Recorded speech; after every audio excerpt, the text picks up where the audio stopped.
Initially, when reading in the history book of Acts about how the Apostle Paul compromised with regard to his strong understanding of grace, I didn't quite understand. He did this a couple of times.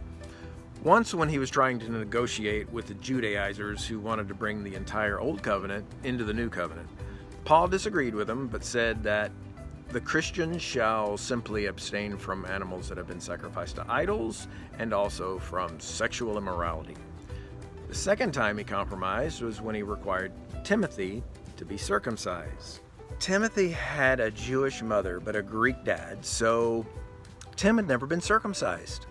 Paul knew that if Timothy was going to hold any credibility in the eyes of the Jewish leaders who were in those places, then to be circumcised would be the bare minimum of law observance those Jewish leaders would expect.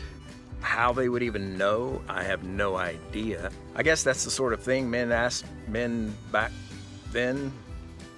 Brother Paul had to be thinking, well, there's no skin off my back. Or something like that. I find it very interesting that it was after Paul handed down these decisions of the elders that he had to deal with the worst case of sexual immorality in the church in Corinth, where a man was sleeping with his stepmother. Also ended up modifying his stance on eating meat sacrificed to idols and stressed that whatever you do, don't cause your brother to stumble. And it is now love and grace that teach us to say no to ungodliness.